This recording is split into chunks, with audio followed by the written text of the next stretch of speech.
afternoon and welcome to this Religions and Politics seminar on religious freedom. It is a pleasure to welcome here Professor Udi Greenberg from Dartmouth College. Professor Greenberg is an intellectual historian and he published an important book that was very well received, The Weimar Century, German Emigres and Ideological Foundations of the Cold War, which shows the Weimar legacy, political and cultural one, working its way in shaping policy and institutions across the Atlantic. He does not rest on his laurels. He has proceeded to a new book project, which is titled From Enemies of the Cross to Brethren in Faith, Global Politics and the End of Europe's Protestant Catholic War, 1885 to 1965. And as part of this project, he has become engaged in a debate on religious liberty, a first example of which we saw with Daniel Jenkins' seminar this past fall, and we are able to get Udi's perspective on it in his lecture of today, Critic of Secularism and History. And Professor Greenberg will speak for about half an hour, and we will then open to question and answers, and I'm sure we'll have a very lively debate because the topic is very controversial, and views on it are always interesting to hear and debate. Well, thank you very much for this introduction, and thank you for coming. I will stay closer to my notes. I apologize if it's not as natural. I'm not a natural speaker, a public speaker, but hopefully we'll have a discussion. It will be free as I conclude. So the topic of what I was going to talk today is what is probably among the most important and arguably the most important development in the study of religion and politics over the last 2 decades, and that is the rise of a new scholarly school that's called the Critic of Secularism.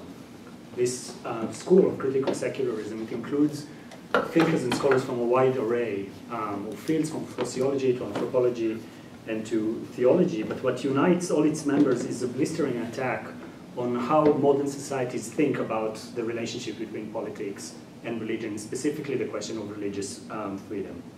And in particular, as the name of the school indicates, the scholars in this school criticize the concept of secularism as a mode of governance and the concept of religious freedom, the notion that states should remain neutral in religious matters, and that religion should be a matter of personal choice as long as it's not imposed. That it should be a matter of the private sphere and not be imposed on the public sphere through state institution.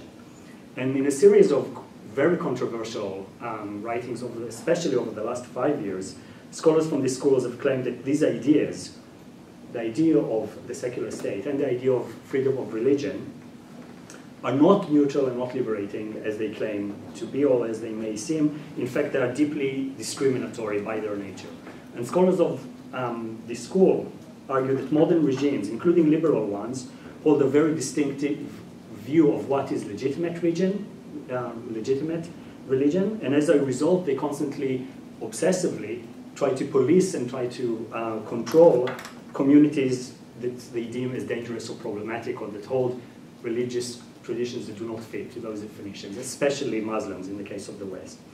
And for thinkers of this group of Critique of Secularism, this means that if we still today experience religious animosities and conflict over religion and politics, especially to give the example of, in Europe, the recent bans, European-wide bans on Muslim veil or on minarets, or the Muslim travel ban in the United States, that if we experience those animosities, this is not because we fail to live to the ideal of secularism and religious neutrality, but rather it's because secularism itself produces its own toxic hierarchies and its own conflicts. And perhaps thinkers of this group argue that because of that we should reconsider whether we should have any religious liberties laws, whether religion should be regulated at all. So, as I said, this is a hugely important critique, and it merits serious consideration. But what I want to do today is to question some of its assumptions. Originally, I was thinking this is a critique that comes especially from the left, and I wanted to talk a little bit about how it overlaps with critique of religious liberty from the right, ironically, but I know that Danny Jenkins talked a little bit about that last year. What I want to talk is to raise question about this critique by looking at history. Because like almost all ambitious intellectual projects, the critique of secularism roots much of its claim in historical narratives. And one of the most important claims of the critique of secularism, and as I will say, explain later, is that modernity's approach to religion is not secular, but in fact Protestant. By this, critiques of secularism mean that our way of thinking about religion today is actually the product not of the Enlightenment, not of modern liberalism, but is the product of the Reformation. And according to them, it was Luther and his students who inaugurated the separation between the public and the private when it comes to religious matters. Luther were the first ones in the story that claimed that religion should be a matter of individual belief that should not operate under state institutions. And in this way, according to this story, this way of thinking continues to inform our modern thinking about politics until today. That is that the animosity they claim, those critics claim, that we see, let's say, the restrictions that European courts try to impose on Muslims are equivalent to the efforts of Protestants try to impose, let's say, on Catholics in the 17th or 18th century. And variation of this assertion appear in many very recent major works on secularism critique. And according to this critique, all of them argue that the roots of secularism in Protestantism show, first of all, that you can discredit the claim of liberalism to be universal and therefore liberating, but also, and more importantly, it shows that it cannot be reformed and it cannot be changed. Because it's rooted in such a specific conception of religion, it will always foster discrimination against other religious traditions. Now, the historical records, unfortunately for the critique of secularism, in my view, raises some serious question about this claim. And in particular, I want to argue that, that it's wrong to claim that Protestant secularism, by definition, produces this form of exclusion. And in my own work, in fact, shows quite the opposite. In my current work, I explore the relationship, as Malachi said, between Protestant and Catholics in Europe in the 20th century. And one of the most striking things about the study of this relation is that in the middle of the 20th century, Protestants drastically changed their mind about Catholicism and moved to accommodate Catholic traditions that until then they saw as illegitimate and unacceptable, and tried to exclude from freedom of religion laws. And by the 1950s or 1960s, many Catholic traditions and institutions that were considered not compatible with religious freedom were suddenly, in a process that is very important, considered acceptable and viable under religious liberty laws. And in my view, this history shows that secularism is perhaps much more flexible and much more malleable than its critiques claim, and this means, in my view, that religious liberty laws are much more open for adaptation and can serve as a tool of tolerance, unlike what its more radical critiques claim. So in order to make this overall argument, what I'm going to do is talk in three parts. First, I'm going to say, explain a bit more clearly what the critique of secularism is and what its basic arguments are, where it comes from, and what it claims about contemporary religion and politics. Then I will say a few more words about its history and how it thinks about the history of narrative and of religious freedom. And finally, I will draw from my own work on post-Europe to discuss what I see as the limits of this critique. So I'll begin by very briefly talking about the origins and the nature of the recent critique of secularism, which some of you might be more familiar than others. So for many years, the critique, as many of you know, the concept of secularism and religious liberty, the idea of a neutral state and division between the public and the private when it comes to religion, seemed like the least controversial concept in Western politics, whether in Europe or in the United States. It seemed that only reactionaries like ISIS would question or oppose the notion that states should be neutral when it comes to religious matters. It was self-evident that states should protect everyone's freedom to practice their religion freely, as long as they don't try to impose it to state institution on the rest of the citizens. But in the last decade and a half, in particular, a series of intense controversies raised some serious doubts exactly about this notion.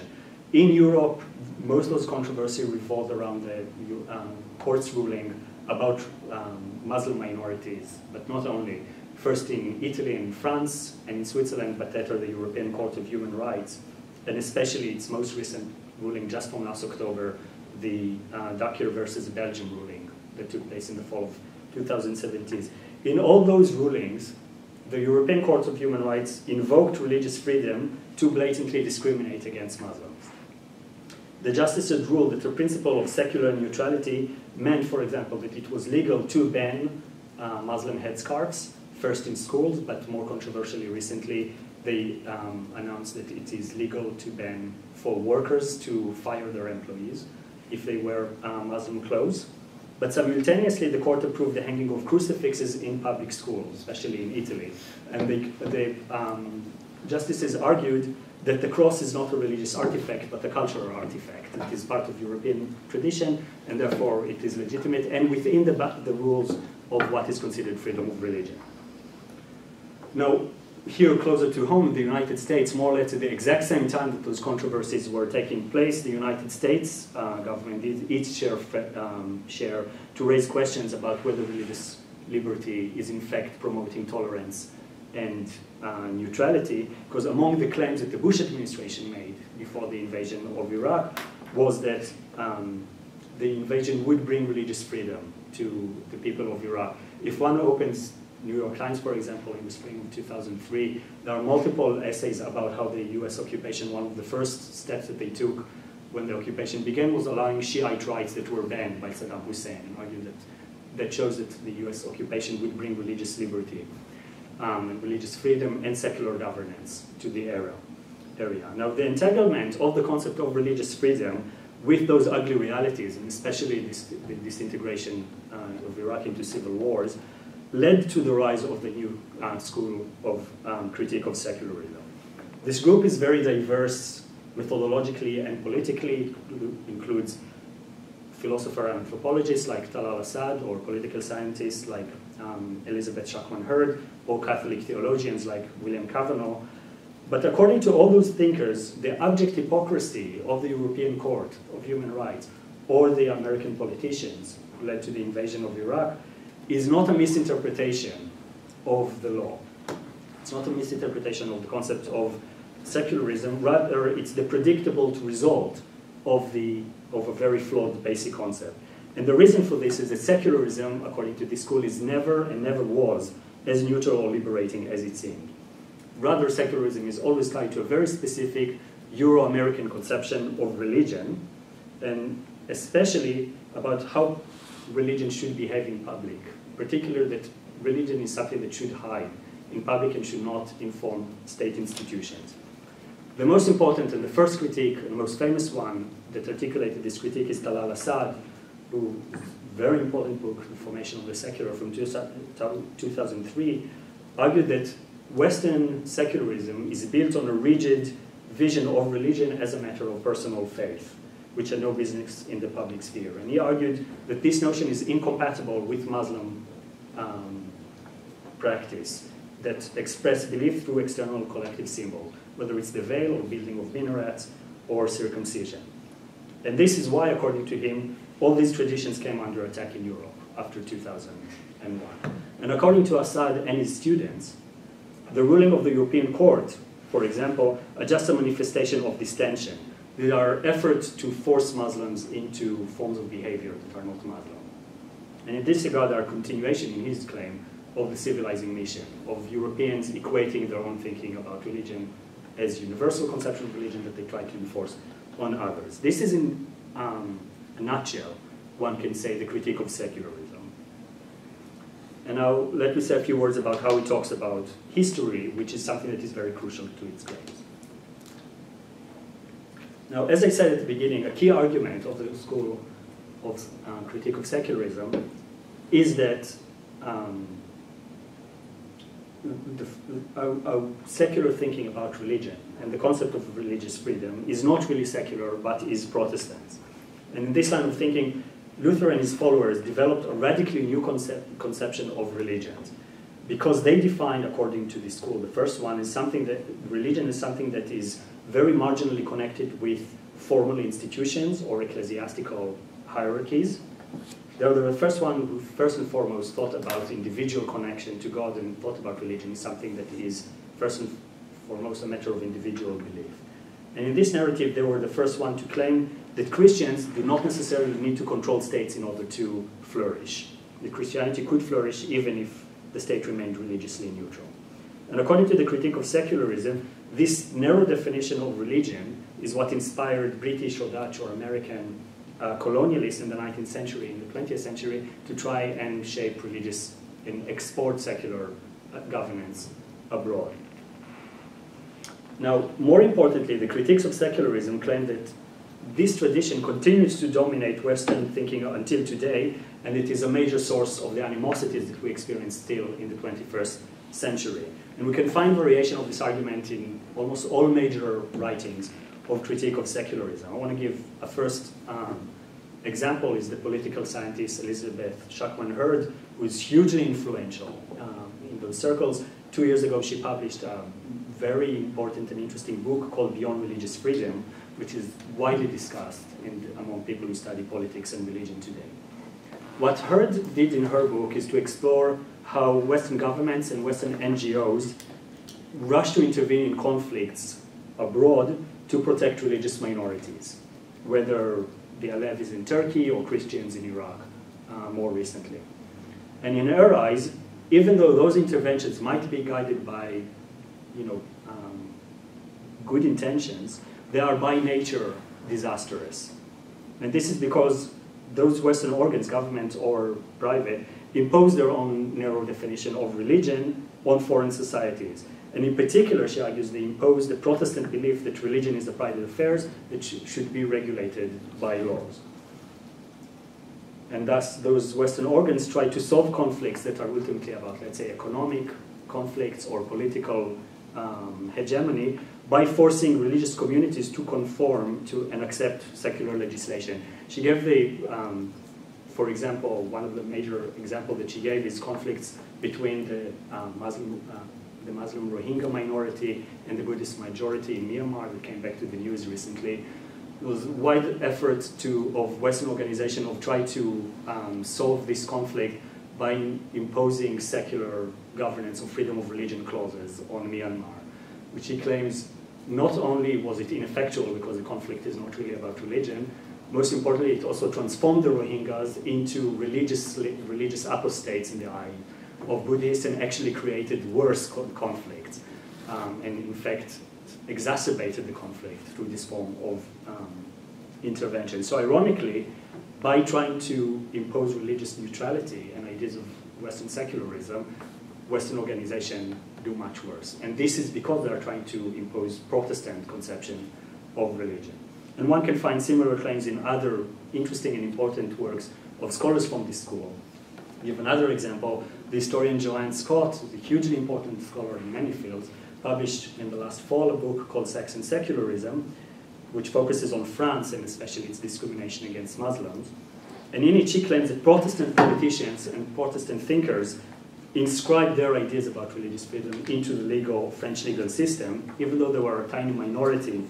Their conception of religion as a private matter made it into the French legal code, and because of that, they are able to discriminate against Muslims today. And others traced how this genealogy worked outside of Europe, especially in Egypt. Anthropologist Saba Mahmoud, again, a very important scholar from Berkeley, published 2 years ago a study entitled Religious Freedom in the Secular Age, where she traced how the Egyptian government, which formally is committed to the idea of secular freedom of religion, utilizes freedom of religion in order to discriminate against its Baha'i minority, for example, by denying Baha'is state IDs, which prevents them from traveling or from even using cars. And she claimed that the people who introduced it are actually not Muslims, but British Protestant missionaries who were very much involved in the drafting of the Egyptian constitution earlier in the 20th century. So all of this may sound like a very scholastic historical issue, but the implications of it are quite radical. Because some writers from this school suggest that we should get rid, as I said, of the entire concept of religious liberty and the effort to regulate religion through state laws. Most famously, the legal scholar Winnie Sullivan claimed that because secularism by nature is so discriminatory and so tied to Protestant ideas, it can never be redeemed, and therefore we should get rid of religious liberty laws everywhere.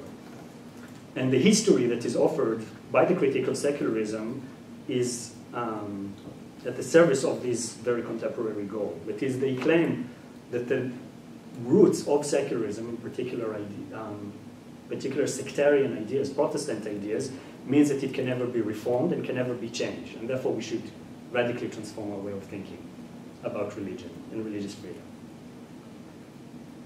And this claim that the history of secularism and religious freedom is what makes it in part so toxic and so dangerous, this claim is what leads me to the last part of my talk. Because the historical record, as I said at the opening, in my view, raises some serious question about this narrative. And most importantly, I think history casts some serious doubts about the claim that the Protestant origins of secularism makes it incapable of developing more tolerant and more inclusive forms of other religious traditions. And in my view, nothing reflects this fact better than the relationship between Protestants and Catholics in the 20th century, which is what I would like to talk about for the rest of my talk, and the transformation of Protestant thinking about Catholicism.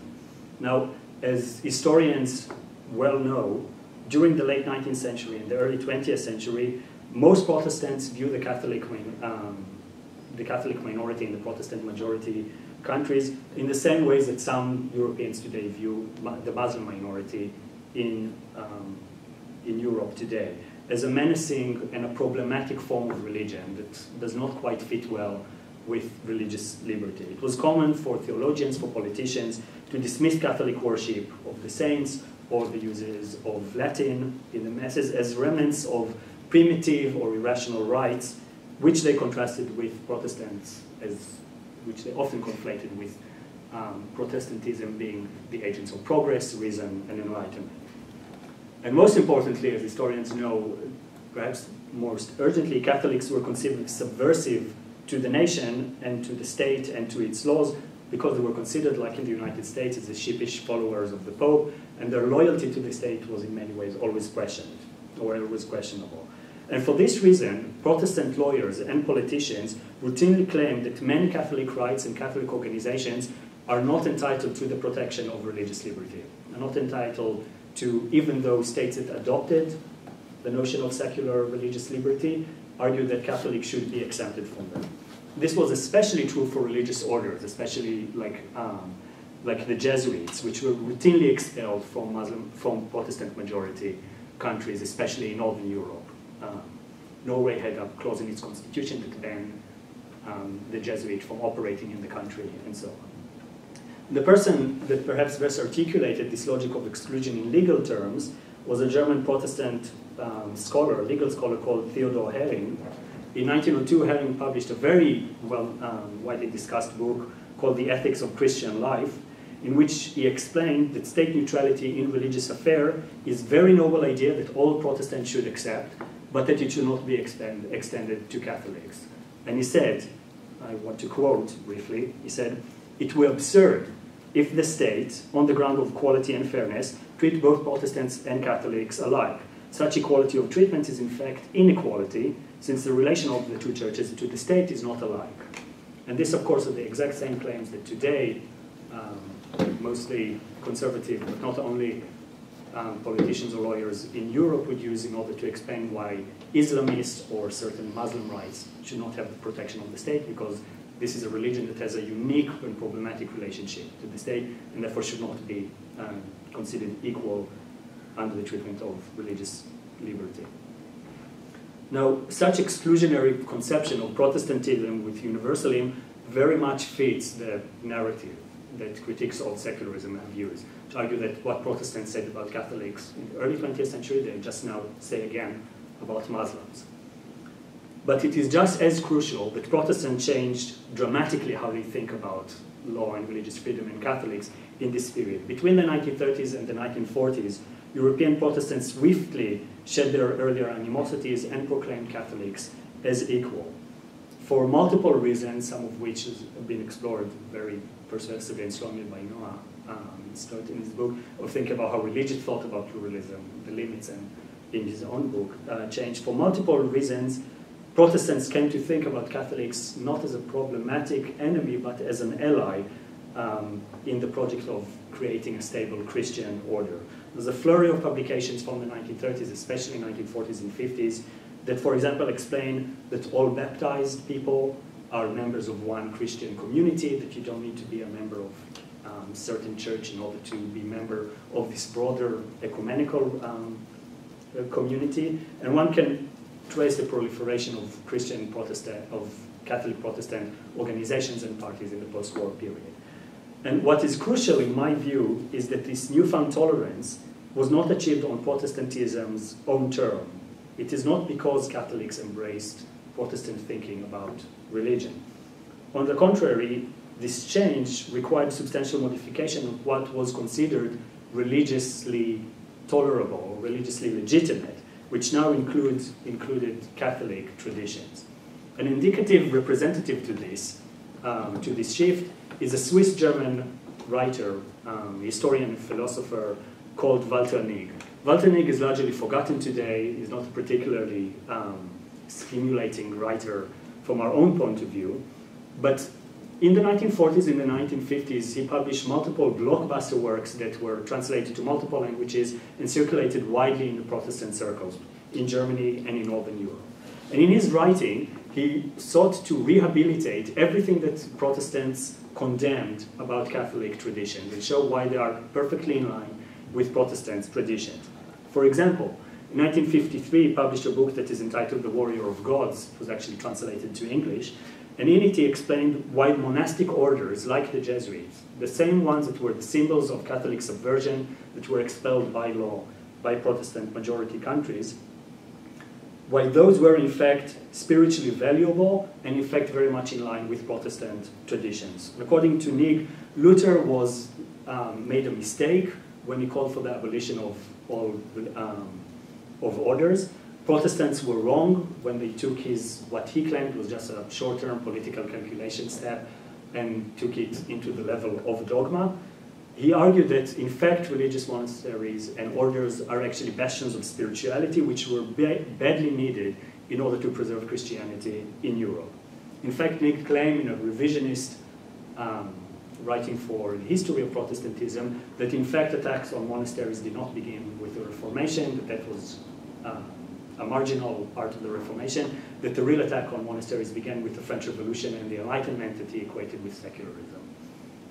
Now, such works, again, might sound like somewhat tedious theological or historical discussion, but they reflected a broad change in political and legal culture in Protestant lands after World War II. Because during the decades after World War II, restrictions on Catholic rights and institutions were removed one after the other from all Protestant majority countries.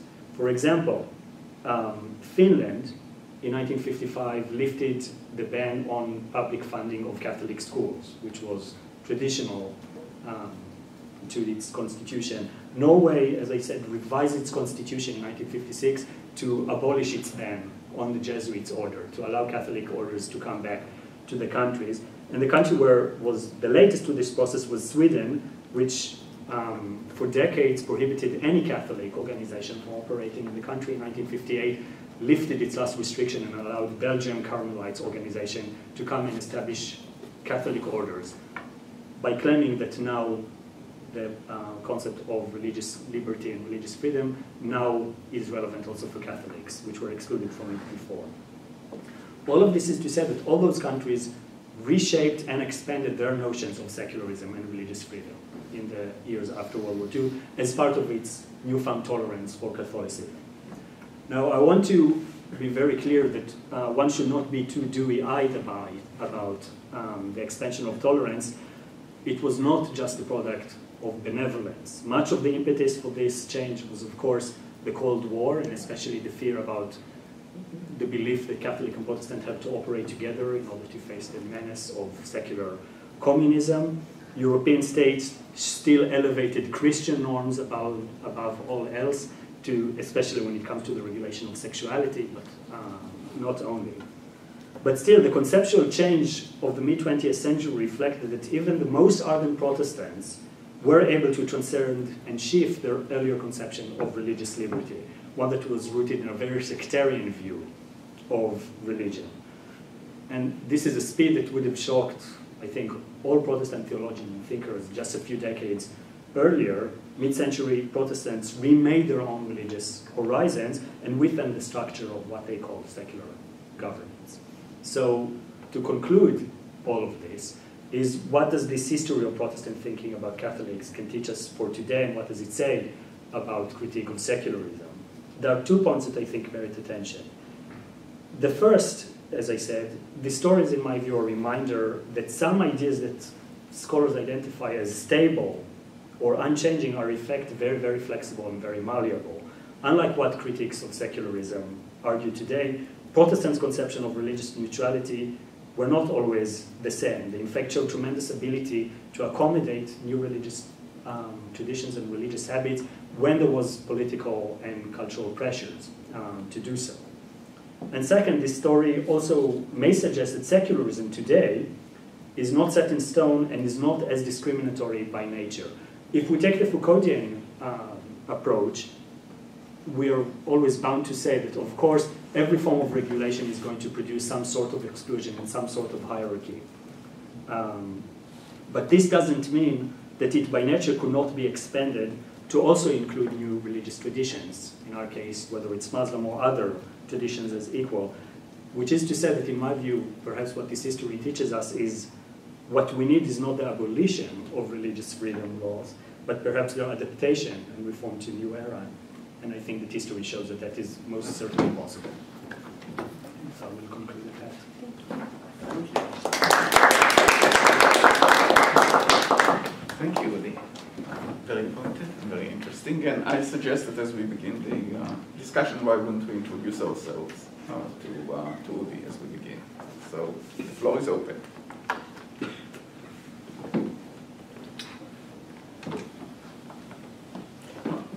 What stakes do you have in that?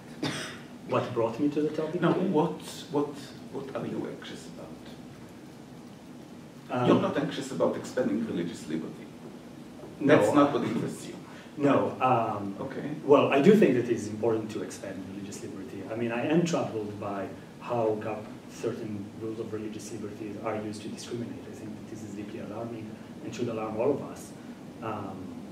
What I do think, however, that the point of radical leftists, as appealing as it is on some of it, idea that the way to approach this is to uproot the entire notion of regulation of religion is, in my view, very, very dangerous and highly problematic. I think that what will happen to Udi then?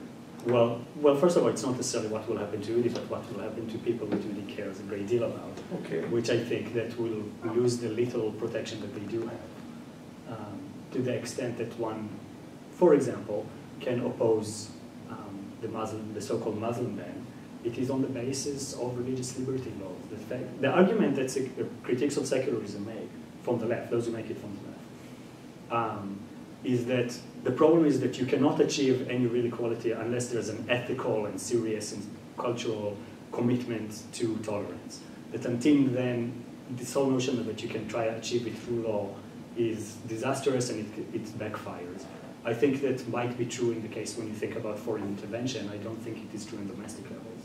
I think that it is absolutely crucial. The only way that you can protect minority in this regard is through legal protection. Okay. And I will say also, if you ask what is my stakes about it, as you know, I grew up in a country that doesn't have religious liberty, or that has religious liberty by name only, where I, for example, can't marry my wife because she's not Jewish. So I grew up in a society that doesn't have religious liberties, and I strongly prefer one that does, for all its limits. And I think that if we think about it not as a scholastic intellectual project, but as a real political project, the critique of secularism, it is directing our attention from what the consequences might well be.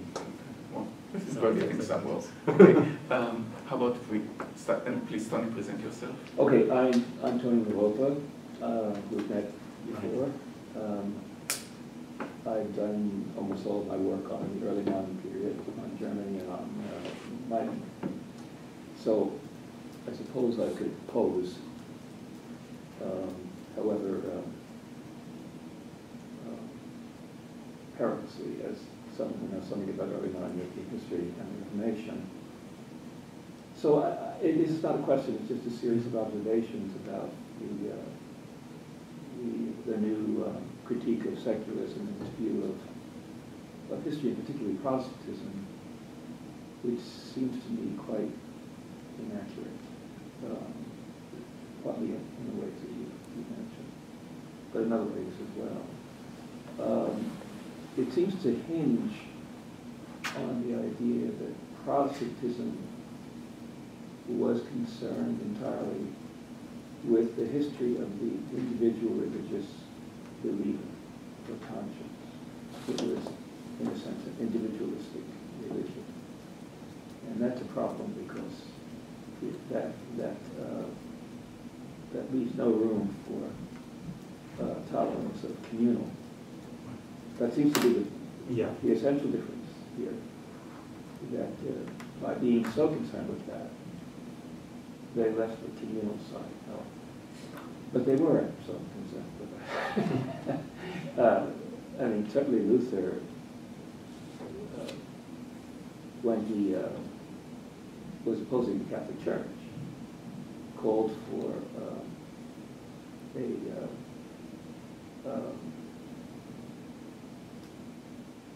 individual faith, arguing against the mediation of what he could consider the papal clergy. Right. But Luther established a state church, quite methodically. And as far as I know, just about all other Protestant cultures in Europe did the same thing. So the problem was actually that the Protestant church was the established church.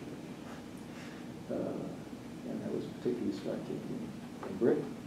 You know, dissent in Britain was, after all, dissent against an established church. It was the Catholic Church, it was the Protestant Church, it was the Anglican Church. But that's one thing that if you throw it into the pot, I think, gets you into problems from the get-go about all of this. These were state churches. The second issue is what did toleration mean? And that's, of course, in early modern historiography, an immensely complicated subject matter. It's really wonderful scholars on this. But the first distinction you have to make, I think, is between tolerating private freedom of conscience or religious belief and tolerating public demonstration. And there's a huge argument in Protestantism that goes back to the 16th century about how far you should go.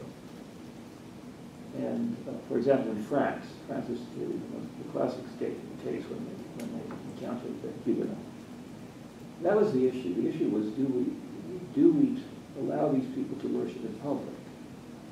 And one reason why they wouldn't, they argued, was because they would cause a lot of violence. And so when the Edict of Dartmouth was passed, that's what it was about. You know, we will let you, but it was curious. We'll let you worship in public. You can have your own churches, but only in certain places. And now that most of France have places like New Rochelle and so on. So again, you know, all of this gets papered over by this critique of Protestantism as the origin of secularism. Another thing that might be worth, and I've never really, I was born a Catholic and now a fierce anti-clerical. And so this doesn't really bother me all that much, but I don't really understand entirely why it was so difficult for Protestants to tolerate Catholics. And the classic example is John Locke, who wrote an essay on toleration, which is actually a wonderful essay, and one of the foundational doctrines of modern toleration, but would not tolerate Catholics. And I think the reason was probably that they saw Catholicism as a threat to the state in a unique way. For the simple reason that Catholics' primary loyalty was to a supranational organization, which it was.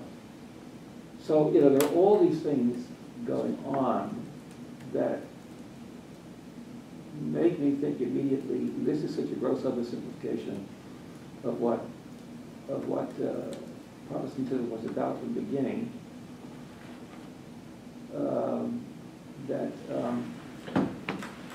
But the argument may not even perhaps be about religion. It may not be about religion at all. A lot of it is really about politics. Or nationalism. Should I respond? Because I do. Yeah. One thing I would say, I think, you're absolutely right. I'm not a specialist of the early modern, but out of curiosity, I did spend some time reading about it.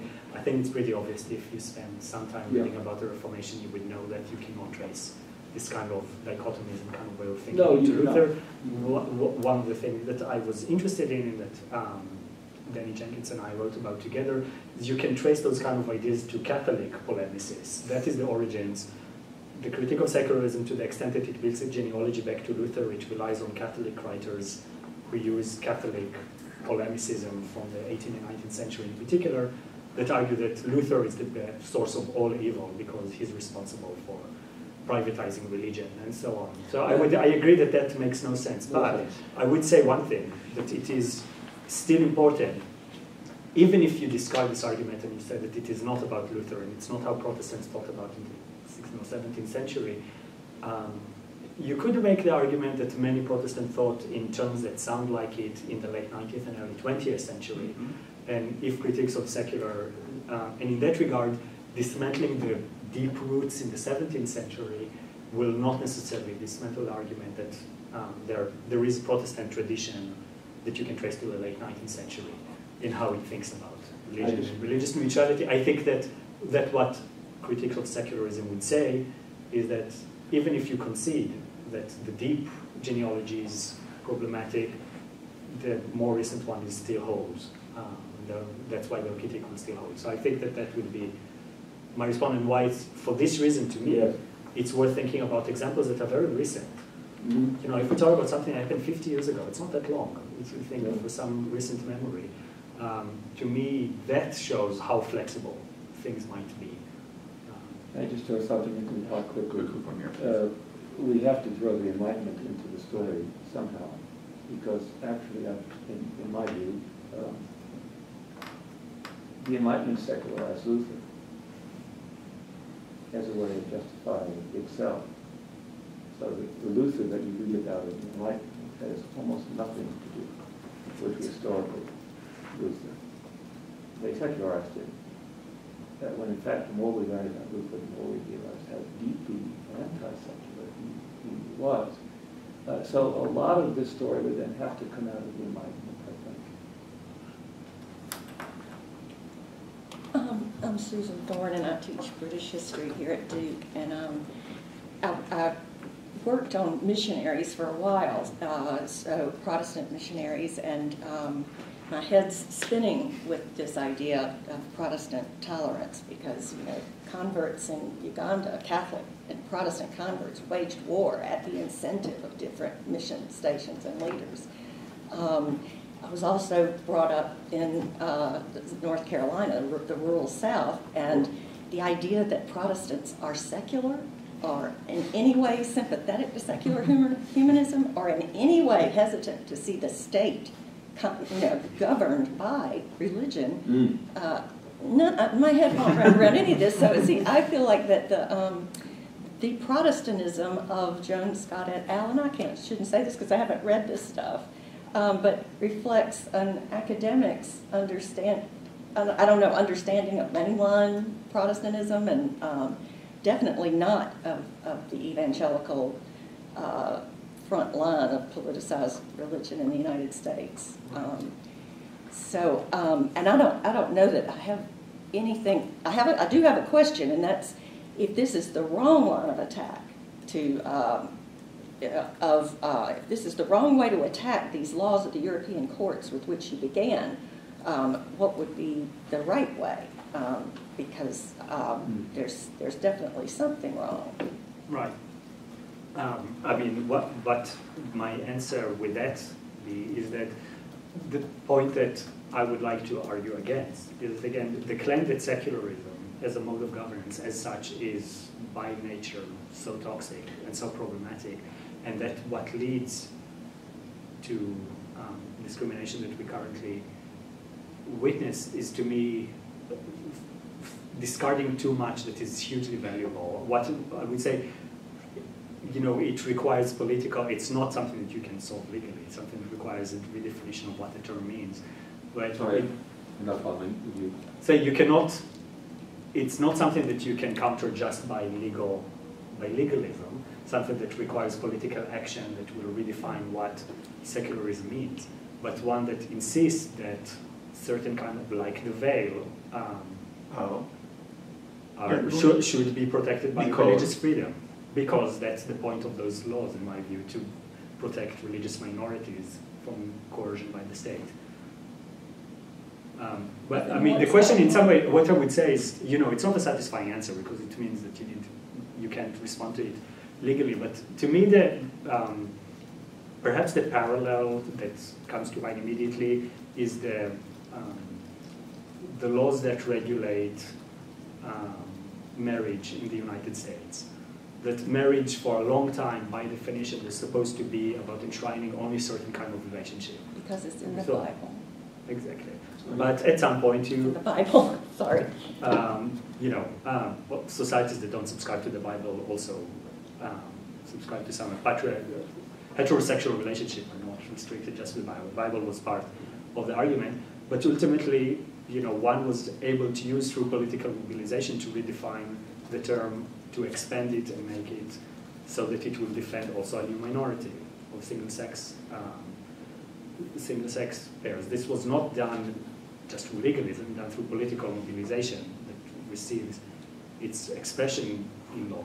And I would hope that, and I think that if there's a way to reverse discriminatory rulings like the European Court of Human Rights, that would be the way to do so, in parallel kind of activism.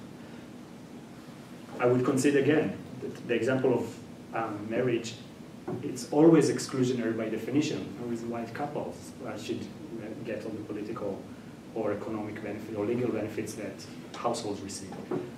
Why it has to be coupled, there's no good argument for that. But my point is that in the same way that concept of secularism, so that marriage laws could be expanded to include minorities and become more tolerant, I would hope that we can see the same thing with minorities. I'm Noah Strode. I teach European history at NC State. So I have two questions. One on the critique side, so your reconstruction of the critiques, and then one question about your historical account. So on the critique, I understand why you've lumped together these, I guess primarily three scholars, the ones you talk most about, Chapman, Talal Asad, and Salah Mahmoud. Yeah. And I'm actually pretty sympathetic to some of their arguments. I do buy at a fundamental level that despite Luther's and other Protestant critics of the Catholic Church in the 16th century, I think there is a continuity story into the Enlightenment that can be traced, and into, therefore, secularism or state neutrality toward religion. However, I think I would ask you to be more specific about what they're actually calling for as a policy answer to their critiques, because it seems like they're very different in the different cases. Right. So Chapman Hurd is primarily interested in American foreign policy and interventionism abroad. So I imagine her policy solution would be different from someone like Talal Asad, who is primarily interested in Europe and the way European countries treat their Muslim minorities, which would also be different from the way Salah Mahmoud, who's, although she's a science student, is more interested in the Arab countries. So I guess I would ask you to be more specific about what they want to be done. And then for your historical reconstruction, I'd like to ask you to be more specific about what actually changed from the beginning of the 20th century to the end of the 20th century with the Protestant relationship to the Catholics. Because I think you use the word tolerance or toleration. But I think there's a difference between tolerating Catholics and actually embracing them in a positive political project, which is defined as Christian. So for example, with your Jesuit case, the Jesuit ban. I don't know Norway, but I studied Germany. The similar thing happened in the 1870s. During the Kulturkampf. Bismarck, as part of his anti-Catholic laws that he was trying to push through the Reichstag, included this Jesuit ban. And the Jesuit ban, out of all the anti-Catholic laws, lasted the longest. Right. Because these Jesuits were seen as kind of the key intellectual force behind papacy and the dark forces. The ban was lifted in 1917 already. Right. So way before your 1930 story. Right. So that seems to be a case of tolerance. Like, okay, we are going to tolerate the Jesuits now and let them build their schools and train their people, etc.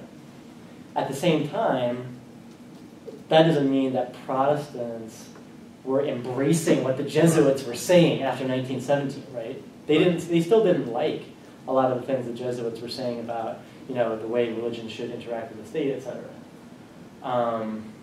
So what is it that changed then in the 1930s? It wasn't tolerance, I don't think, right? I don't know if that's the right word to use, even. And I wonder if that complicates your story then, if that's the case. Okay, those are two great questions. So let me take the first one. Are all critics of secularism the same? Specifically those examples, what is it that they want? I think they are more similar to each other than it might seem at first glance. Because if your argument, take Chapman heard, she focuses on US foreign relations, and Salah Mahmoud, she focuses on Egypt while comparing it to Europe and so on. I think that they rely on each other and they borrow from each other, and I think that they are more similar to each other in the sense that, again, I'm sympathetic to many of their ideas and the sentiment as a whole. That's why I find it important to engage with them. I don't think it's a school that needs to be dismissed because of its historical inaccuracy. I think that they have something very important to tell us that we need to think about. But I do think that they all think ultimately in the same direction, in the sense that Chapman heard, I wish that her argument was, let's limit US foreign intervention. That is something I happily embrace. But her argument goes much more radically than that. She attributes to secularism the reason that the US is intervening in those foreign, that its way of thinking about religion leads it to intervene in other countries in certain destructive ways. And I think that that is reversing the reasoning in some way and the causality. That it means that you will try to focus on redefining what secularism or religious freedom is instead of focusing on the fact that it is the intervention that is the problem in some ways. When it comes to Assad and to Mahmoud, I think that they are actually much closer in some way in their way of thinking. Even one focuses on Europe and one focuses on Egypt. Their belief is that the whole notion that state should regulate religious matters and that their effort to try and regulate it through certain traditions of Protestant thinking is what creates this mess. And I think that she makes the connection to Europe in the book quite explicitly. She said that the ruling of the European courts and the ruling in Egypt are fundamentally the same, and therefore we can see that both of them are equally toxic. I think that is, again, as sympathetic as I am, as I said to the project, I think there's a huge difference between what people in Muslim in Europe have to endure to what Baha'i in Egypt have to endure. There's the discrimination that she describes in Egypt is far, far more oppressive and far more detrimental to the minority than the most egregious decisions like the crucifix decision in Italy or the veil issue in France, which is, are intolerable but are on a very different qualitative, I think, level. To me, that means that, again, we need to distinguish what is the cause of discrimination. And in my view, it's not secularism per se, if that makes sense. I think it diverts attention from what is actually causing the problem. To give the example, what do you think they want to see? And so, to give the example of France, just to explain what I mean, you can say that, last month the French Parliament passed a law that says that you are not allowed to wear any religious clothes in Parliament. This is clearly designed for women who are in burqa. You can say, oh, that shows that secularism is rotten to its core, but those the concept of secularism existed 100 years ago in France, and Catholic clerks wore it all the time. And Catholic nuns wore clothes to Parliament all the time. That means that it's not secularism. It means that it's Islamophobia or racism or whatever it is. And that's where we should be, I think, putting our energy. And from my understanding, having read the clause quite closely, is the sense that I get is that they explicitly think that states should just stop regulate religion, and that they take Winnie Sullivan's suggestion that the most important liberties that believers have are guaranteed by the Constitution by other clauses, like the right for assembly or right for free speech and so on, and that any attempt to give religion a specific important space in our legal system is in and of itself problematic and creates all those conflicts that are insolvable. I think on this matter, I think they are just wrong. I think there are certain protections that freedom of religion can provide in ways that others don't, if that makes sense. So that is the question of what they want, as I discern it, as I understand it, and what I find my misgivings about some of it is that where they go. Should I answer the second question? Yeah, please. The second question, what changed from the 20th century to the mid-20th century? I think you're right, the tolerance is not necessarily the right word. Here, at least not for those who spearhead the effort. What changed is, tolerance maybe describes better the relationship that some Christians adopt towards some Jews, is maybe tolerance. There is though in your book you show that some took even further than that. But it's true that what changes a sense of joint destiny between Catholic and Protestant that says that they are actually equal to each other and needs to be part of the same community, and that is a political and ethical project that is, it's stop viewing them as problematic and adapting the laws to that. It's a change of cultural codes of what Catholics symbolize, what they mean, and so on. And I think that is what changes. It's true, it's much more than tolerance. It is a real embrace, the transform.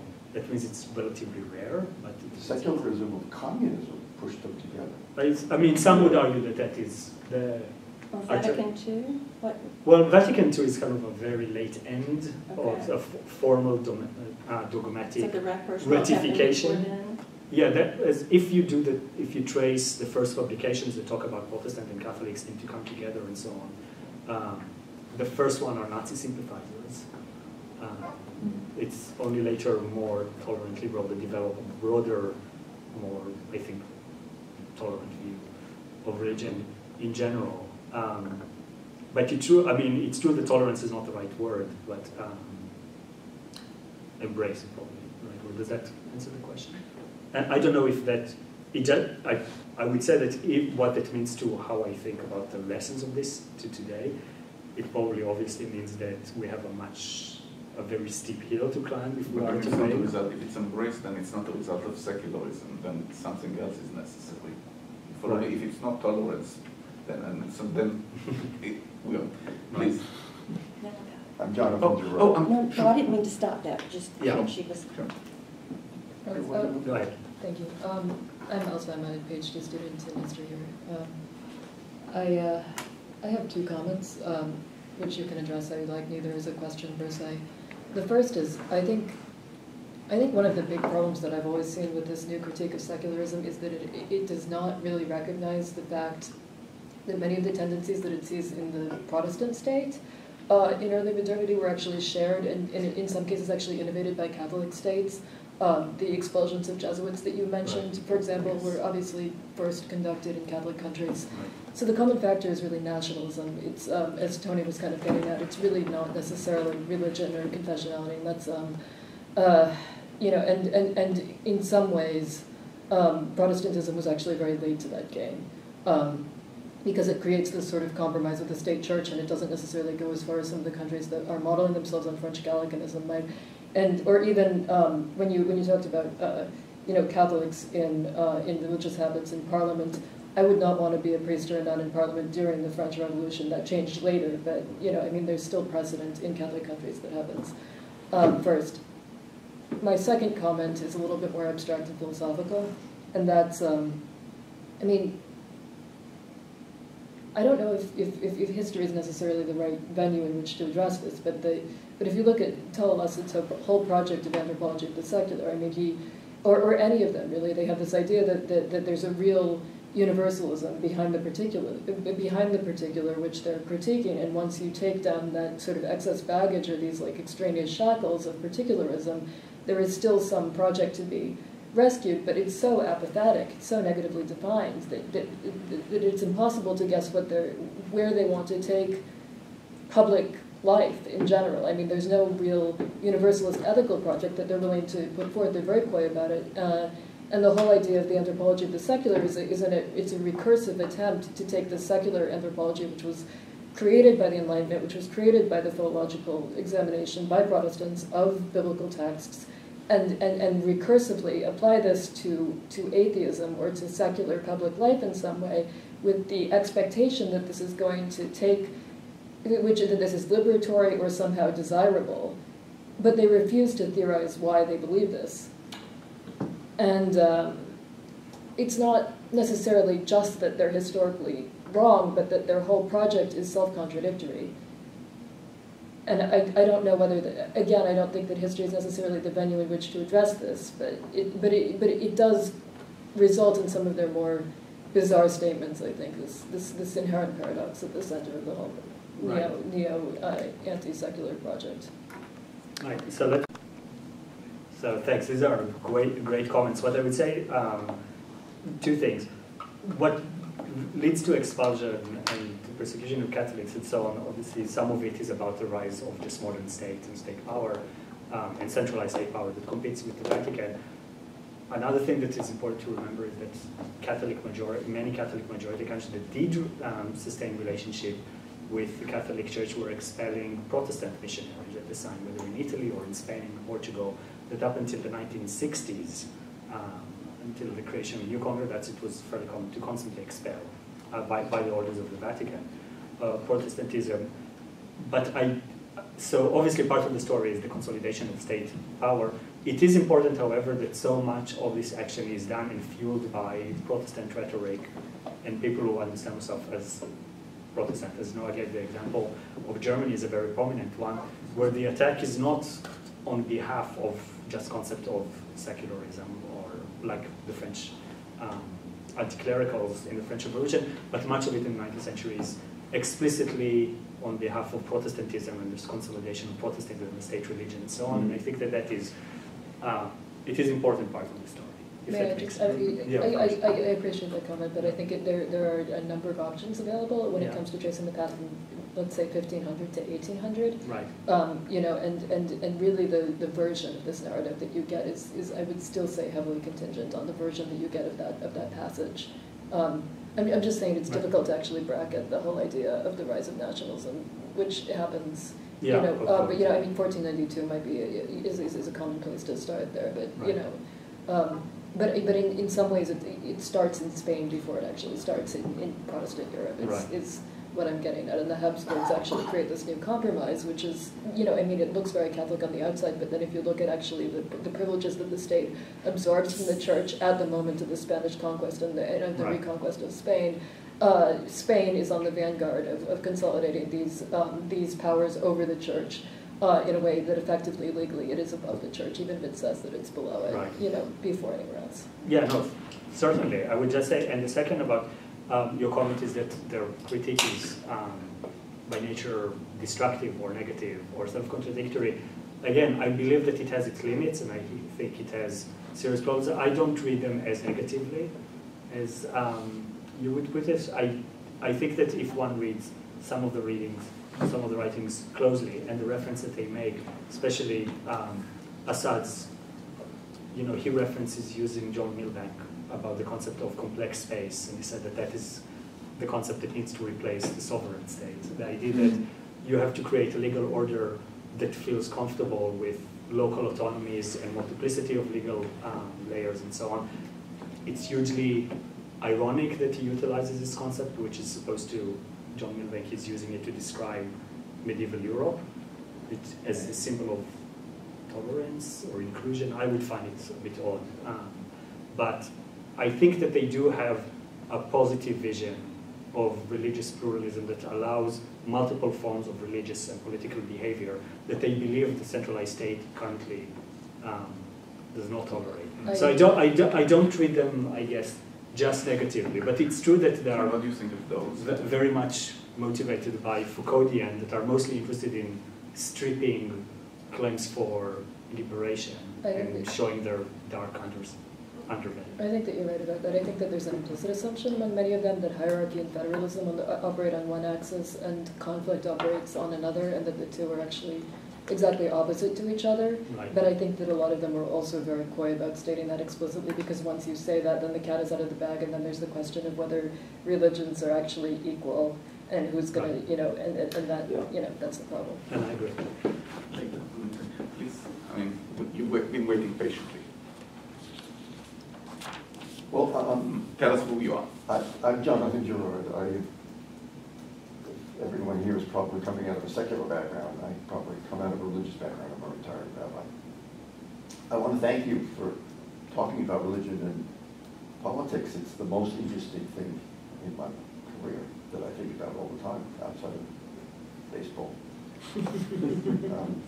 I want to add, as Tony did, my own professional, I guess, perspective on what you're talking about. We know from nature, from the scientists, that nothing in life is static. Everything has to either grow or decline. Right?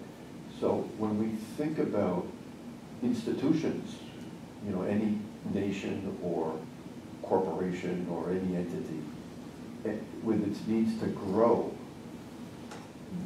that's that we can think of as the economic realm.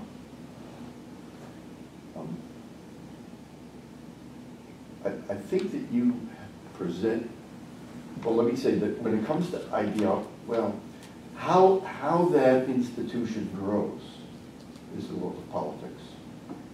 Within the world of politics, there are authority figures and there are power figures. Power figures are what make things happen through authority figures.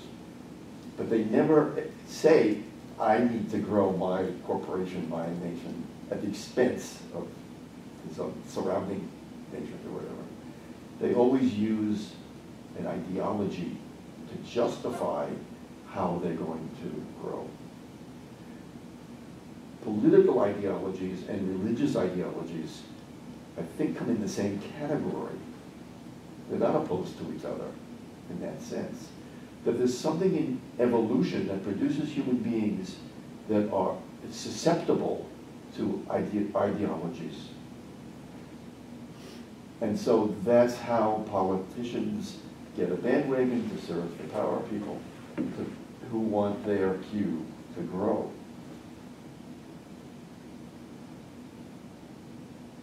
But every ideology is messianic, whether it's political or secular, meaning that the leader of any ideologies says, if you do it my way properly, the Messiah will come, or the world will be made perfect. Right? That's the goal of communism. It's the goal of democracy, to make a just society, or heaven on earth, or heaven, whatever it is. But since the Messiah never comes, because they're all imperfect human institutions, since the Messiah never comes, under times of decline or stress, people are willing to shift from a political ideology to a religious one, or back and forth. But the ideologies are not the reason things happen. They're the justification for why things happen in history. But it's the politics that makes things happen. Yeah, you asked a question about the philosophy of history, and to the extent that I have one, being trained as an intellectual historian, I have a great belief in the importance and the primacy of ideas in defining.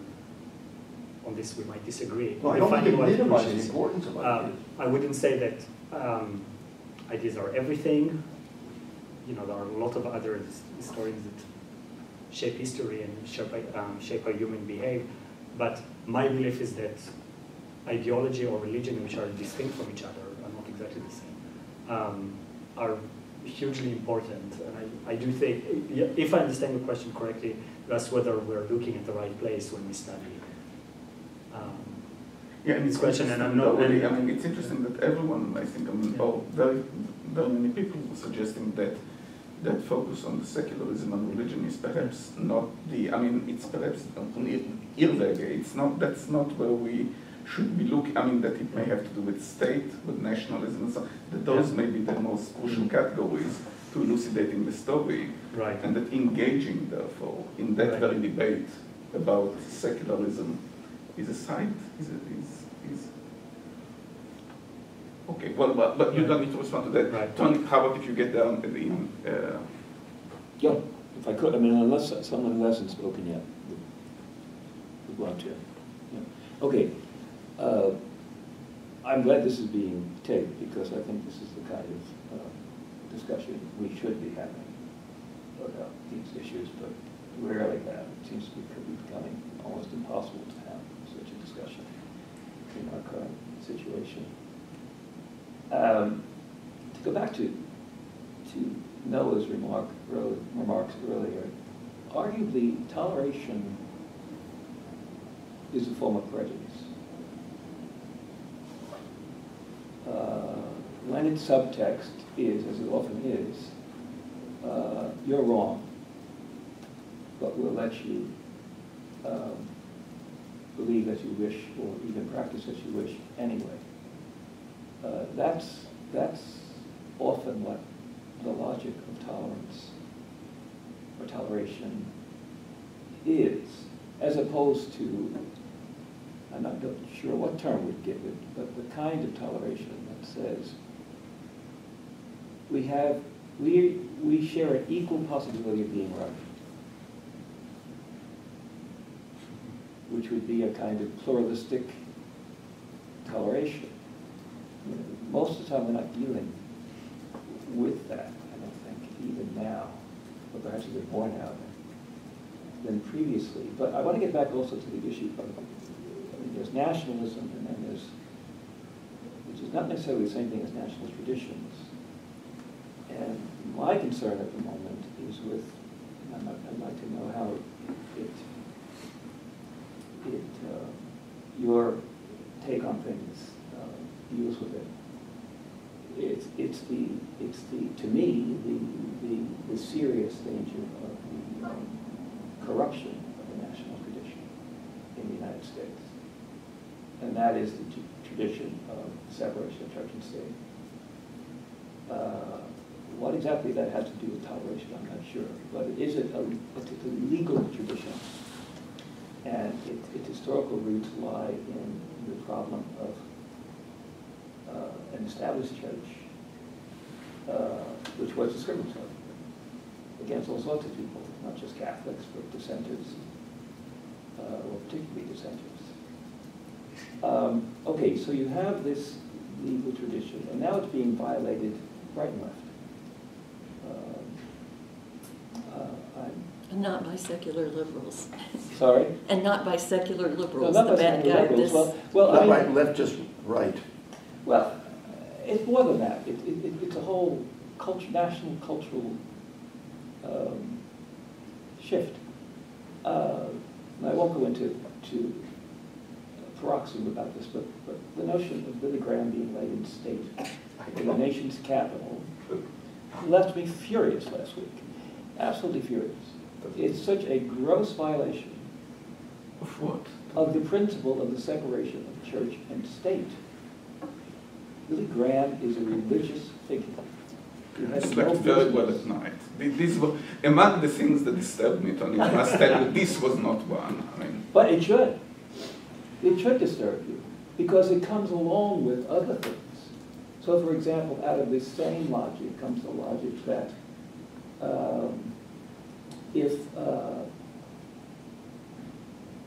if church establishments are not subsidized by the government, then their religious freedom is being violated. That, I think, should disturb you, shouldn't it? But it's all part of it's all the piece. And this is I'm not sure. I'm curious about it. Right. I have to tell you one story quickly about it. I've just finished reading a wonderful novel by Heinrich Böll, and it's not the most popular novel he wrote. It's a novel called The Clown. Do you know it? I haven't read that one. Oh, it's fantastic, particularly if you're anti-Catholic. And the character is a Catholic, a Protestant who hates all Catholics in the Rhineland.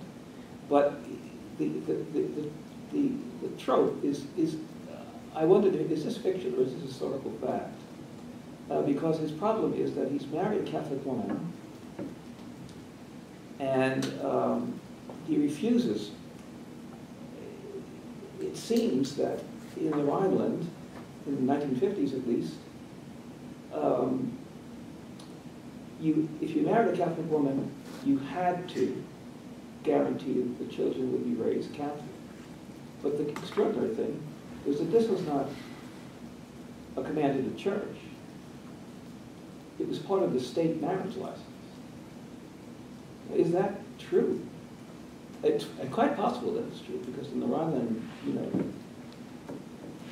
number of concessions to confessionalism were extreme. So who would have made it part of the state law, the influence of the church? Oh, of course, yeah, absolutely. Or both churches. Sorry, I'm rambling on, but well, if I can add something to kind of, it's related, and maybe get back to your story. I thought a lot, when I was writing my book, about the same period that you really want to analyze. It's a period from the trans-war period, basically. I mean, you're doing it kind of longer durée from the 19th century to the 1960s, but clearly there was something that was happening from the 1930s onward into the post-war era, where we find ourselves still today, kind of. So I've been racking my brain to really see on a policy level what changed with the Protestants in their relationship to Catholics in Europe. And Germany was always my test case. And really, I couldn't come up with that many things except for, besides the fact that on the political level, that they were forming new associations and political parties joining together. On an actual legal level, policy level, the only thing that really stands out to me is the abolition of the Pulpit Law, which, so that was part of the old Kulturkampf laws of the 1870s. In fact, I think it was the first one, that the Protestants of Bismarck's people and the liberals, what they said was that no religious clergy person acting as a religious official, so it technically applied to Protestant people too, could not make pronouncements about politics at all. They couldn't endorse specific parties or politicians or whatever. And it was obviously directed toward Catholics. Everyone knew it. But it became dogma for Protestants that they should not be involved in making political pronouncements when they are in their capacity as religious figures. So 1954, the Johnson Amendment basically did the same thing in the United States by saying that churches lose their tax-free exemption as a nonprofit if they make political pronouncements. And this is the number one thing that evangelicals like Billy Graham things have changed. wanted to do away with. And one of the big reasons why they support Trump, because Trump promises to do away with the Johnson Amendment. Ironically, or I don't know, ironically is not the right word, but simultaneously with the Johnson Amendment in the United States, there was the formal lifting of that pulpit law in Germany. Right. The year before, 1953. So that seems to me like a major thing in the German case, where Protestants started saying, and I think this happened, starting in the late 1930s, they already moving toward this direction. They started saying, look, maybe it's not such a bad thing for for churches to speak out about politics. Because look what was happening with the Nazi state, right? Mm-hmm. Some of the only opponents to specific Nazi policies were the churches. Right.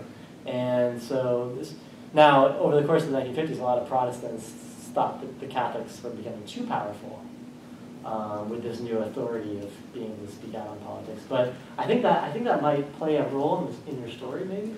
Right. I don't know. What do you think about that?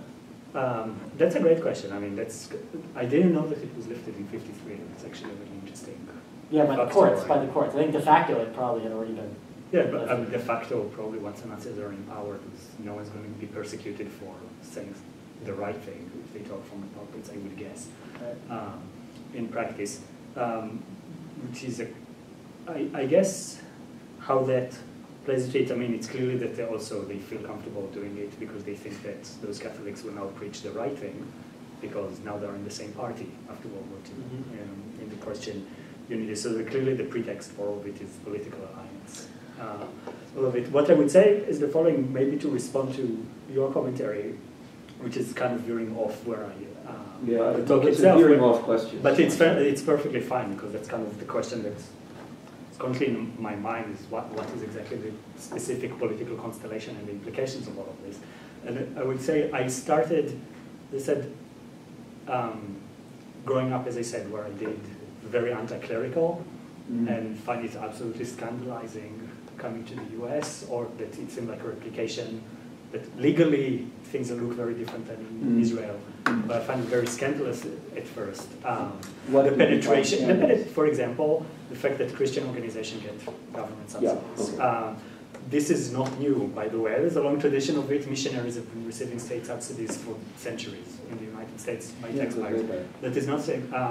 But I think that and the notion that people should get exemption from certain laws because of religious reasons, at first I found that the worst kind of theocracy and unfairness. But I think that the more I thought about it, and that is where I came ultimately, is that I changed my mind about it. And I find it not as scandalous.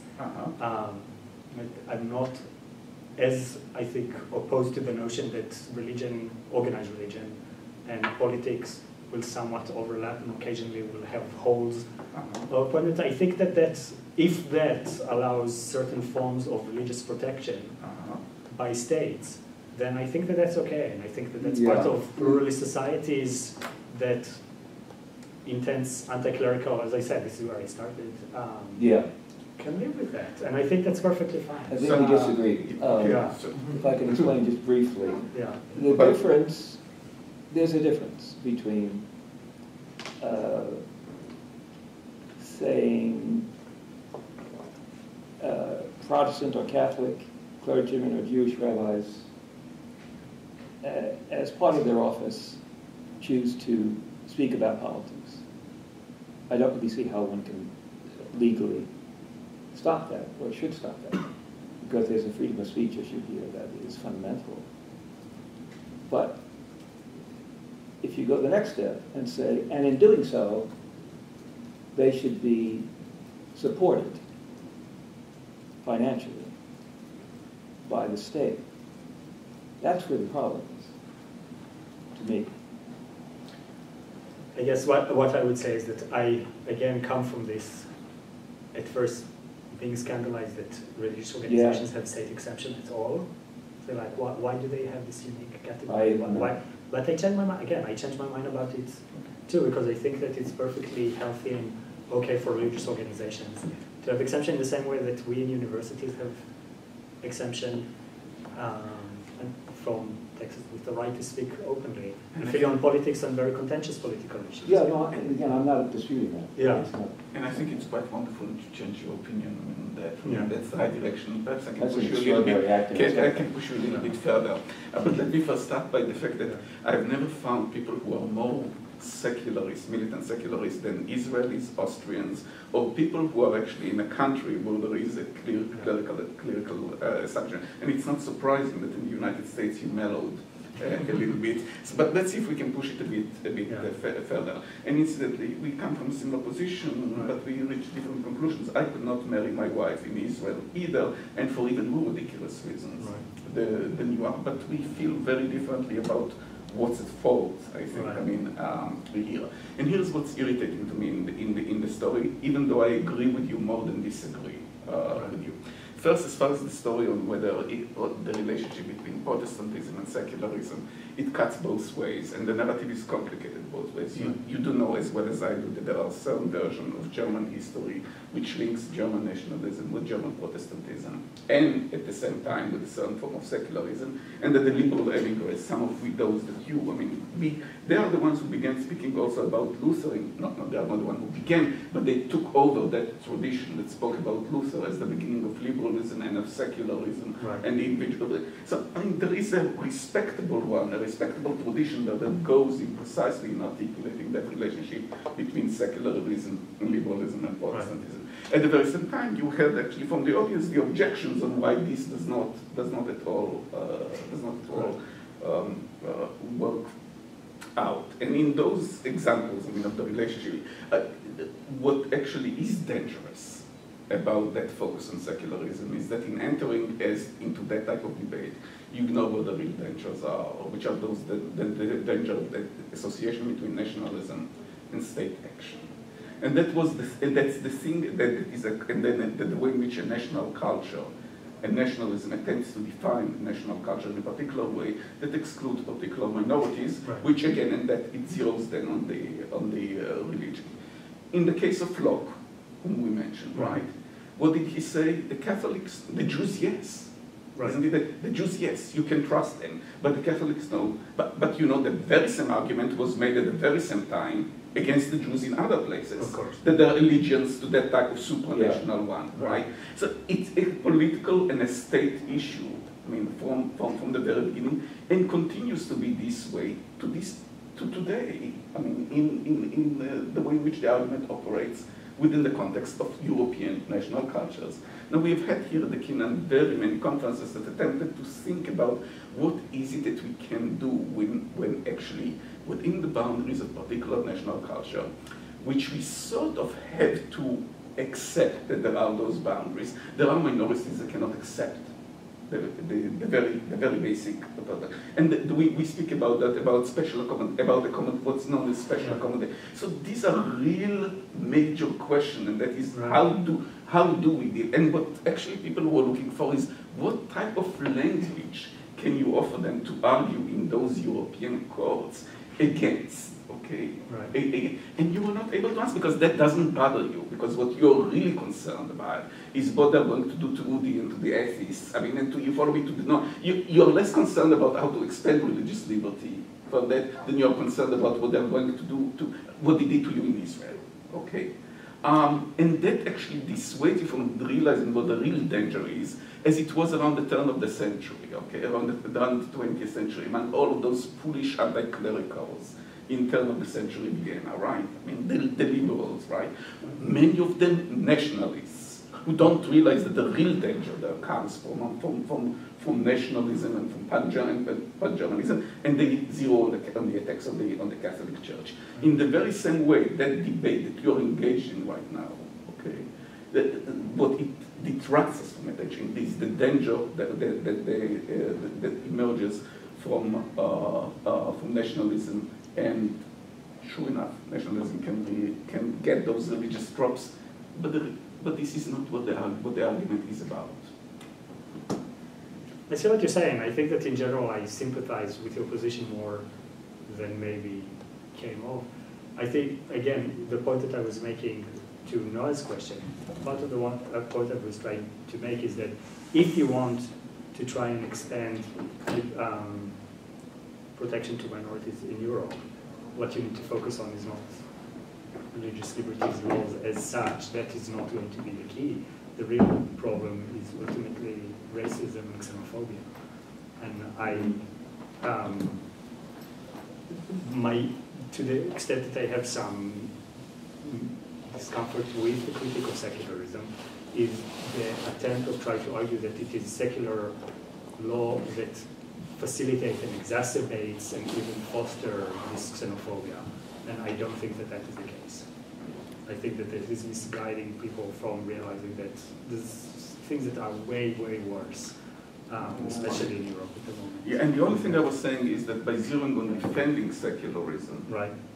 you are actually, you're going to be left, you're leaving the main core means still exposed. Correct. No, I'm just writing down what you said. By zeroing in on defending secularism, you're what? That by, you leave yourself exposed in the realm in which, I mean, the real danger is, where the real danger comes from. Let me put it perhaps the other way. I would say that in a situation in which minorities are exposed to discrimination, there's not going to be a solution to it that is just based on law. But the point that I was trying to make is that I do think that religious liberty laws do provide some potentially helpful form of protection that might not be available otherwise. As I said, if you take the example of the travel ban in the United States, of course that religious liberty laws and no legal mechanism is going to end Islamophobia. And such kind of policies, if you want to end them, you have to figure out how to combat Islamophobia as such, which is a different question. But my point is that I do think that by saying that religious liberty laws as they exist are the cause and reason for Islamophobia and you need to discard them, you are giving up on, I think, a measure that could be really helpful, and at least in the United States proved itself in the case of the Muslim ban. You know, when the courts did strike it down or put a halt on it and so on, they used religious liberty. That was the tool that they had, because otherwise, honestly, they didn't have much else to work with. So I guess that is, my argument here is not radical and it's not revolutionary. I think it's fairly moderate in tone, but I do think it's valuable. But it's certainly not going to say that, you know, our current liberal institutions are amazing and that's what's going to end. Doubling down on them is what's going to end discrimination. What I'm saying is that they do have some value in them that I came, at least the more I thought about it, to value more than I did when I started. Because my natural sympathy is much more to the critic of secularism and such. So yes, that would be my answer to that. Ilza?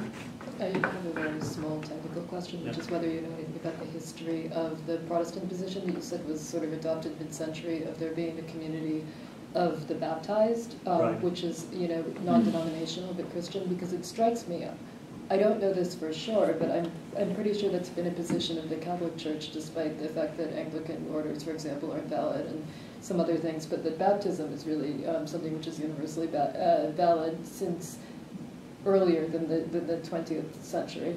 Yeah, the notion, I mean, as a formal dogma, yes, but it's also a formal dogma that Protestant churches are heretical, and what changes is that around the 1930s they embraced the notion of, to get into theology, the mystical body of Christ, which is a term that existed before but becomes hugely popular at around 1930 onward, and especially after the 1930s. The notion that the institutional boundaries of the church are really marginal, and that members, anyone who is baptized, especially Protestants, are actually active members of the church, and the church actually includes them already, and that they should not be considered as heretics, but as separate brethren. Right. And so that is a massive theological transformation that it's, you know, like most theological innovation, it utilizes language and ideas that exist before, but puts into new emphasis into them. And what I was about to say, there is some writing, scholarly writing about this evolution of this concept in the Catholic, among leftist Catholics. What I find interesting is that A, it is shared by many also not necessarily what we would call liberal today. It comes also from very conservative Catholics. Yeah. But most probably that it's really popular among Protestants too. This is the first time that I could find, reading Protestant theology in the 1930s in Germany, first time that it began to use the term of mystical body of Christ to symbolize that Protestant churches and Catholic churches are actually part of the same body. So in other words, when Protestants are using that phrase, that's the first time that they, That is really, yeah. Okay. I mean, there are, you can always find some precursor here and there, some independent individuals in the 19th century, but it really becomes So a movement and a group and sustained publications and so on that use this in the 1930s. So it's explicitly appropriated from Catholicism, in other words. I mean, I'm not saying that's all that happened, but, Yeah. whether or not, it more or less is explicitly appropriated. As far as I can say. I can see, yes, and that the most important on the Protestant side is Wilhelm Schelling, is relatively forgotten now. It was head of youth movement and then became the Bishop of Oldenburg, a really interesting figure, kind of semi-Nazi sympathizer that then changed his mind, like many people around him. In the Catholic circles, you can really find that it's those who joined the Nazi party at first are the ones who use it the most. And most of them change their mind fairly quickly, and then it's adopted by anti-Nazi Catholics. It starts to appropriate the term to make the argument otherwise, which explains why they also get along fairly easily, despite the disagreement over Nazism and anti-Semitism, which I find quite interesting. So in the Catholic side, it's really Walbert Gosche and the Massus Vincent, the two theologians are the most important ones, who found the first pro-Nazi journal in Germany. And later it's appropriated by anti-Nazi, the more famous one, like Yves Congal. And that's a language that is later used in Vatican II. So. No? Can I go back to the tolerance thing? Yes. So if you admit that tolerance is not the right language to use about what happened in the shift in Europe between the 1930s and the 60s, and that it was actually more of an active embrace of Right. Catholics and Catholicism that was the shift, and you want to compare that to what could happen today with Europeans and Muslims, Right. then don't you have, and this is the logic of the Right. argument, don't you have to say that Christians need to embrace something about Islam? For sure. So it's not so much combating Islamophobia, Yeah. it's not so much combating racism as promoting the active Religious embrace. dialogue. No, not dialogue. No, it's not dialogue, because there have been dialogue since how long? St. Francis. You can never talk with anybody, right? That doesn't mean you have to embrace them as brothers. So Well, I think that, you're probably right that the embrace as brothers is, a fairly exceptional case. The point that I was trying to make, I do think that this change is possible potentially without talking about them as brothers. The point that I was trying to make is that to show the potential flexibility in this term. As I say, the analogy that I have in mind is of marriage laws, whether in United States or elsewhere, that those who were on the forefront of working for marriage equality certainly embraced this notion as that we need to think about, same-sex couple as brothers, as important part of our society and so on. And some operated on, much more in the spirit of just tolerance. It should be anyone's choice to do what you want, whether you like it or not. I think the two are not mutually exclusive, and I don't know what tips the balance in order to make it work. But I guess you're right that in Europe in the 40s and 50s, it's something that is more than tolerance. It's something that is ideologically and theologically a much more emotional embrace and political provision. But I'm sure that there were, as you know, many Catholics and many Protestants that approached the city as much more as we have to tolerate each other in all of that. And and it has it still changed. It still expanded the horizon of what is tolerable.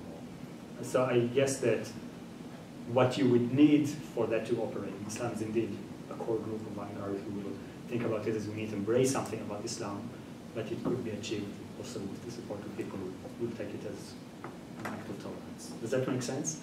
It's a very, again, kind of unsatisfying, clear-cut answer, but I think that the historical evidence shows that I think that it is possible if that makes sense, with the right political ideology. Did you want to? To this and an earlier point, just before Travis jumps in. So I'm Amber Diaz-Pearson, research scholar here at Keenan. So I think one of the issues that is a little tricky, if we're imagining a robustly pluralistic society as our ultimate goal, I think that Malachi's point about dialogue is really important, because you can look at the political alliances built between Catholics and Protestants over the course of the 20th century as being really important, but that didn't do away with the theological differences and theological critiques. So they could form these social and political alliances working for some kind of common social vision, while at the same time maintaining all of their theological arguments and critiques of one another. And I think that is really important to Tony's earlier point about the notion that pluralism would require people to agree to the statement, we're equally agnostic as each other, or neither of us can make any claims that we know we're closer to the truth than anybody We're equal else. in our possibility of being right. Exactly. So I think that that political alliance is actually evidence of people maintaining their distinct truth claims in the theological realm while working together on these shared political goals. And so, I think that there is room to be able to have some kind of healthy and robust dialogue about the different and competing truth claims that may be made by different religious communities and ideologies, while at the same time having a robust and healthy and non-conflictual social and political community.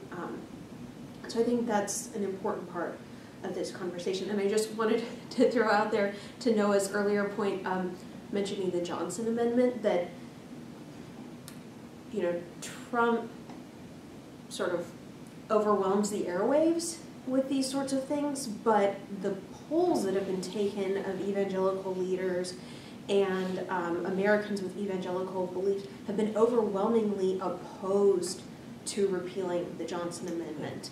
Yeah, so 73% of Americans with evangelical beliefs oppose repealing it. Now, they don't necessarily want to see churches actively punished if they violate the terms of it, but they don't necessarily want pastors speaking from the pulpit to endorse particular candidates. And 90% of evangelical leaders surveyed by the National Association of Evangelicals were likewise opposed. And so I think there's a much more complex fabric of, even within one umbrella of religious description, evangelical, for example, in the US, there's a much more complex fabric of how they want to relate to the polity and how they want to interpret these religious protections and these religious freedom protections. Thanks for this. I think that one can always reply with a cynical move, or saying that they just know that this amendment is not enforced at the moment and everybody knows what the political inclination of the preacher are.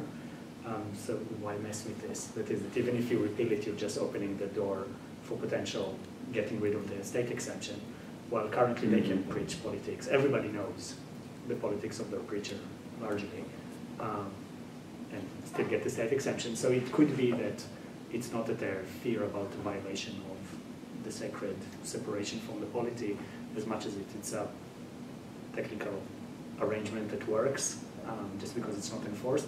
I don't know, as not a scholar, you know much better than me. But I would be interested in wondering how much that is part of the calculation, so that's kind of a question to you. In some way, and again, the place of the dialogue and the importance of interreligious dialogue, the question is ultimately, again, as someone who's come from someone who studies the history of idea and history, in this case of theology and religious thought, theology cannot be reduced just to politics, and obviously it plays an important role in enabling certain political configuration and providing certain ideological imaginations. To what the level of how much that matters to whom in religious community is always an open one. It's a question that I, as someone who's interested in the history of ideas, care about less. but it's an always, the significance of thinkers who can provide the language and the ideological contours for this kind of social arrangement of pluralism. To me, it's self-evidently important. So I agree. Yeah, so sorry I had a class. I'm Travis. I'm a third-year history PhD student working in the role of the Catholic Church and their collaboration with Black movements in improving national affirmative action laws in Brazil. So, public policy and religion. So. It doesn't, and I've read quite a bit following the secularism and religious freedom debates, especially the critiques that Chapman Hurd has made of religious freedom. But I would think, to your question, I'm wondering why just the statements, even within the Catechism of the Catholic Church, don't do the job with regards to Muslims in a similar way to two things. First, with Jewish Catholic relations, very recently, Pope Francis's office emitted I can't remember whether it was this Congregation for the Doctrine of the Faith or another office, probably for ecumenical interfaith relations, emitted a document that said Catholics were explicitly prohibited from trying to evangelize Jewish population. It was a major shift, or a major reinterpretation of the Nostra Aetate. But then second, in the Catechism of the Catholic Church, which goes back, this edition goes back to 1982, it says, it already calls Muslims partial brothers in the faith because of their embrace of Abraham as the father. And while truth claims are still maintained, that the full grace of the church is held in the Catholic Church, and it's sort of these gradations. There's Catholic Church, then there's the Protestant churches, and then there's the sort of the monotheistic religions. It would seem like the Catholic model it already cedes a lot of that ground that you're saying would need to be ceded, because it's already recognizing in the Muslim faith theological, not just political alliances of convenience, but theological affinities that go back to Abraham. And I think in the more charitable interpretations from the Islamic tradition of the status of Christians and Jews would allow for a rapprochement, not just politically and not just in the language of toleration, but it would seem theological rapprochement between the two camps. What do you think about that? I guess, so what is the question? I mean, it's true, of course, that theological language exists.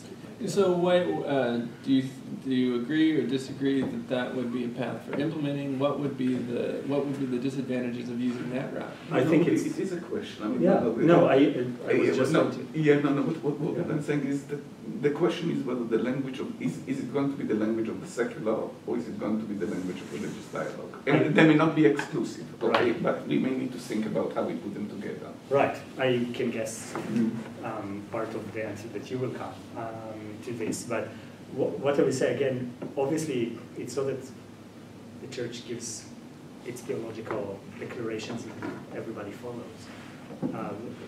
That is obvious. It's true that the language is there, and what I would say again, the language is crucial, and to explaining it is not the only force that moves people. I agree. So you need a much broader production. I mean, the Pope or the congregation, and so on, they operate within the confines of what they believe the people around them can absorb and digest. So there's only so far that the Pope or the Vatican or people can push believers who don't want to be pushed in certain directions, if that makes sense. Mm-hmm. But my specific question was the we're operating in an ideal world where people start to adopt this language. I think, in fact, the language is far too conservative for a lot of secularized, more liberal Catholics in some of these countries. But the issue is, could you start with that language? If not, why not? Why would that not be the route to go, and why would that be the route to go? I would not say that this is not the route to go. I think that this is a hugely productive process. What? of utilizing the theological language that already exists, Yeah. that was ratified in Vatican II about talking to other religions. Yeah. I will agree that that would not be the only answer. It's not language of secularism, like one that I say, is not solve this problem. Rabbi, we may let you be the last Yeah. one. Go ahead. Oh, great. Here's what I would, I think that the Muslim community in Europe doesn't yet have leaders who have marketed Islam very successfully. And that's the problem. That, especially for the, not even the first generation, the immigrants cling to their distinctive way of life. But a successful Muslim leader would say things like, you know, we Muslims have five kinds of obligations. One of them is the zakat. You know, you have to give tzedakah, charity. You Europeans have embraced this Islamic principle in the notion of the welfare state. You know, we Muslims are supposed to pray 5 times a day. You could, you know, incorporate this most Islamic idea into your life by finding 5 times a day, finding a human being who contains the image of God, you all know that, and saying thank you to them. That's a form of prayer. But it's a form of prayer that is compatible with your own, already your own secular, if you will, way of life. That this notion of 5 times a day prayer is actually incorporated into modern Western European culture, but in different ways. I would say even with Martin, what's his name? Graham. Even as he was being buried, who he was being redefined as an American secular hero. That the qualities that they gave to him were tolerance, humility. He backed off of his bigotry, Yeah. right? Well, probably. They were emphasizing everything that was compatible with American secularism. So I'm not so sure it was the symbolic act of the head putting it in state hurt or change anybody's life in a negative way. But I find this hugely problematic.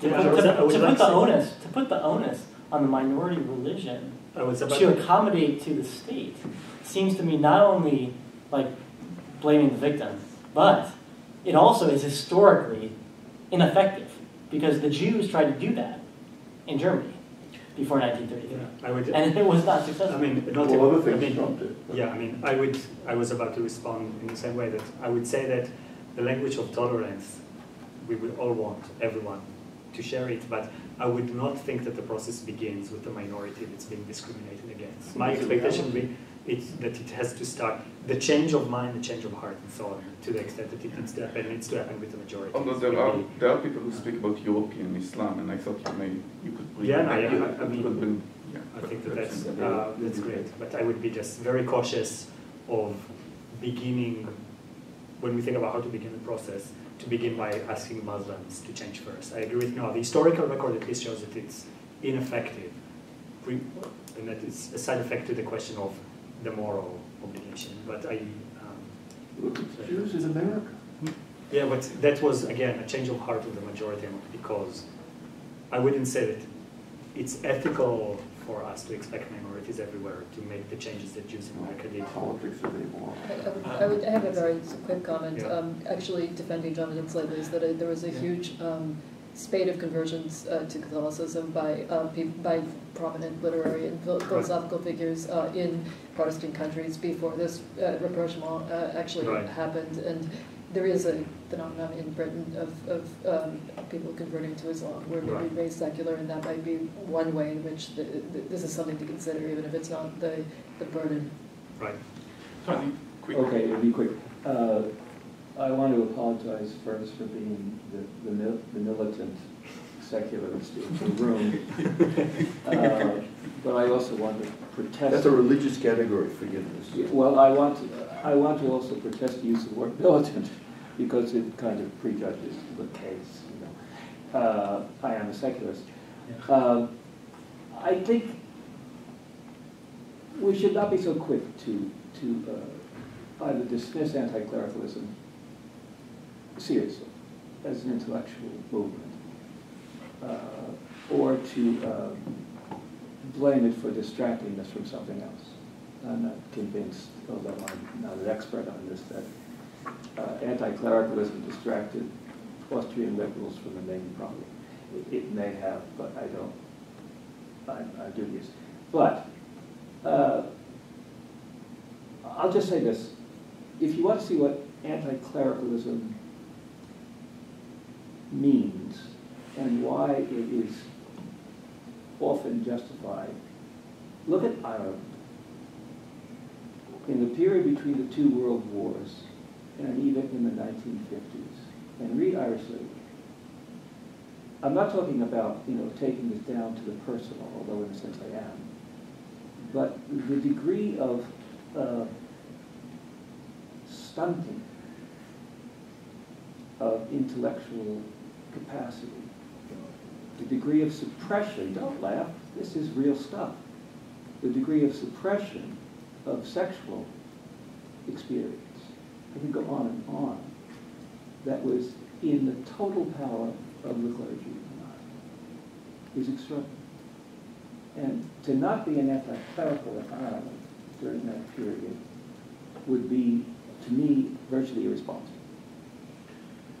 So, you've gotten from the most seasoned historian in the entire audience, you've gotten a ringing endorsement of the lecture, and that we are all very grateful to you both for coming and giving us such a stimulating lecture and for leading such a stimulating debate amongst us all. Thank you so much.